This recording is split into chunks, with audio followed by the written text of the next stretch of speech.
Thank you, Madam Speaker.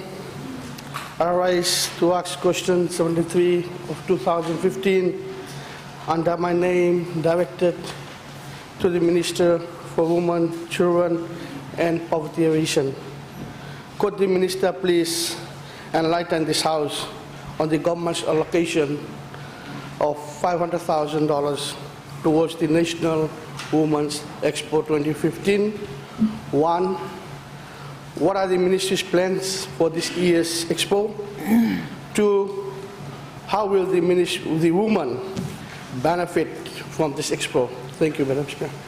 Thank you. I invite the Minister for Women, Children and Poverty Alleviation to have the floor.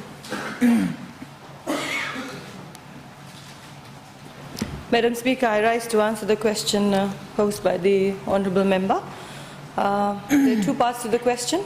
One is actually three parts: enlightening the House on government's allocation of $500,000 towards National Women's Expo 2015, the plans that the Ministry has in place, and of course the benefits that the Expo will have for women across the country. If I may inform the House, the first National Women's Expo was held in 2014, and the main objectives of the National Women's Expo is basically to encourage collective action to recognize, advance and celebrate women's talents. And in addition, it's also to connect women's products to local and international markets, as well as to market quality products of women artisans to qualify for Fijian-made embling and labeling. The 2014 Women's Expo, we had 448 women's groups participating in this National Expo, and all in all, they raked in an earnings of $133,000, close to $133,000 in monetary gains.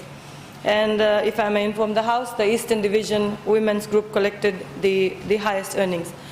The plans for this year, Madam Speaker, is to move on from in preparation for the National Expo, we are organizing divisional craft shows.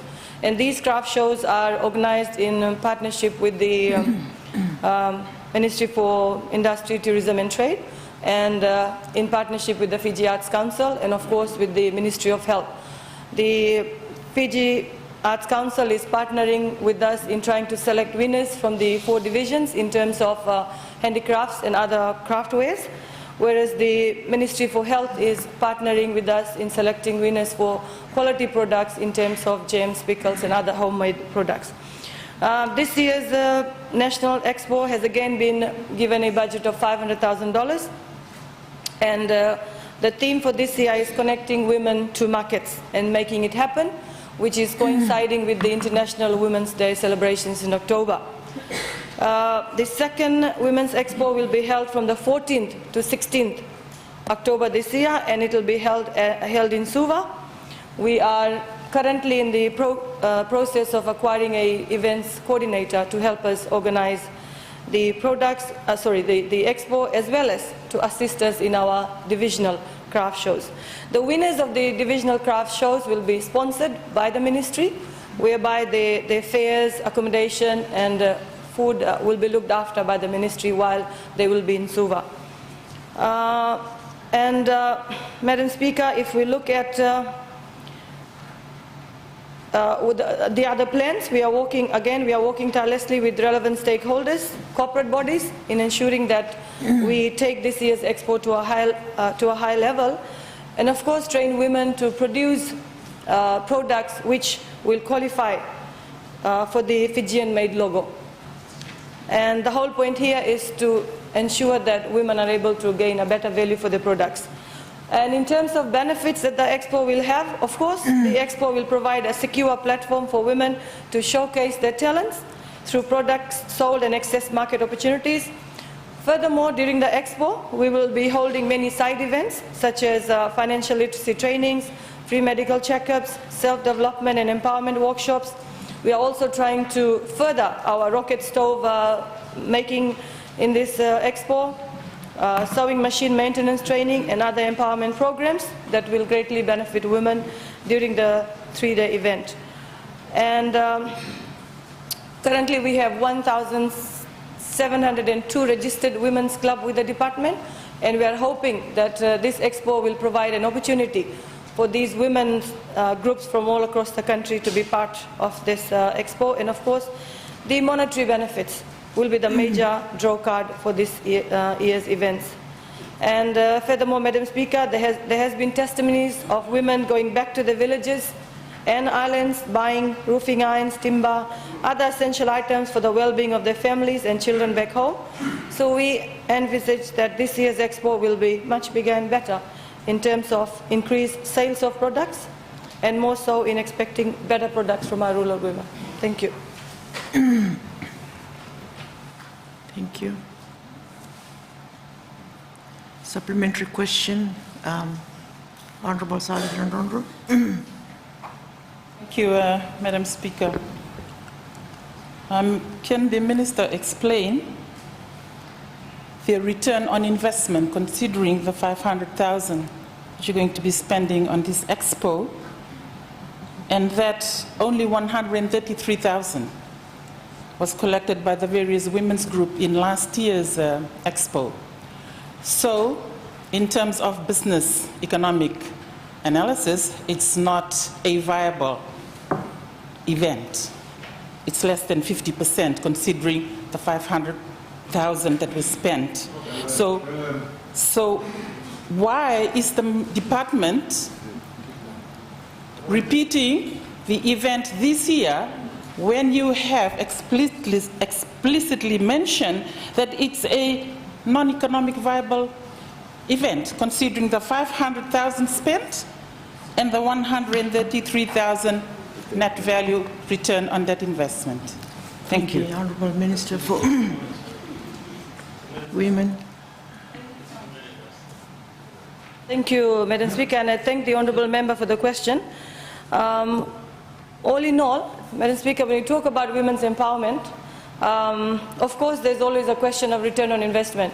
And if the honourable members had been listening to what I said, last year the National Women's Expo was held for the first time. Of course, lessons were learned. And based on those lessons, we are organizing divisional craft shows. We are selecting women, upskilling them through the Fiji Arts Council and the Industry for Trade and Tourism, to ensure that the products developed for this year's National Expo are quality, export-driven products, and we are, what should I say, the training, skills training is still going on, and we are working with the divisions to ensure that the products produced for display and sales at this year's National Expo are of quality, and they are branded Fijian made. Thank you. I invite the Honourable Lorna Eden for a supplementary question. Supplementary question, Madam Speaker. In light of the last answer, could the Honourable Minister please inform us whether she intends for this event to become an annual event? Thank you. Honourable Minister.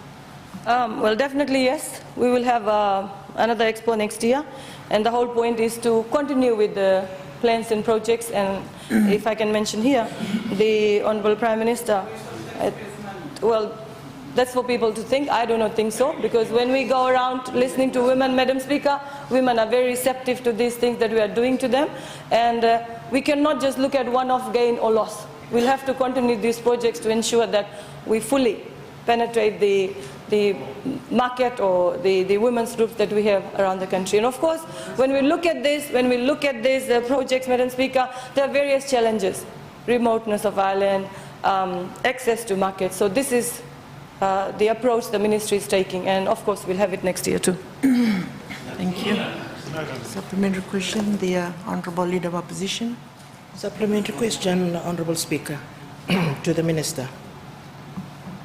Last week we had a meeting of women where there were up to 100 women present from all over our province, and some of the arts and crafts that they're involved in could be considered non-traditional arts and crafts.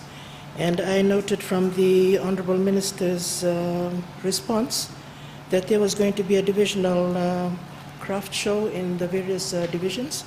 My request to the Minister would be to ensure that those who are running these divisional shows to ensure that they are looking at other crafts to widen it, like welding. I noticed that in the papers that there are women also involved in welding crafts and arts and crafts like candlesticks. That was in the last weekend's paper.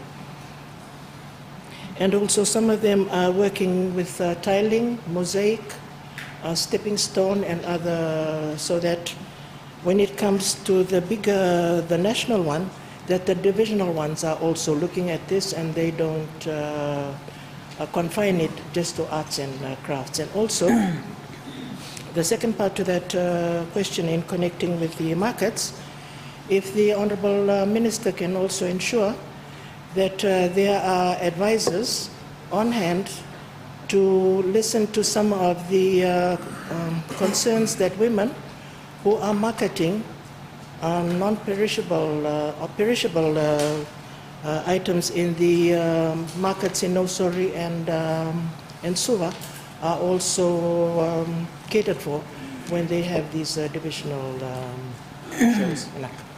Thank you, Honourable Speaker. Thank you, Honourable Minister. There were no questions. There were requests made, so I will not ask for a response to that.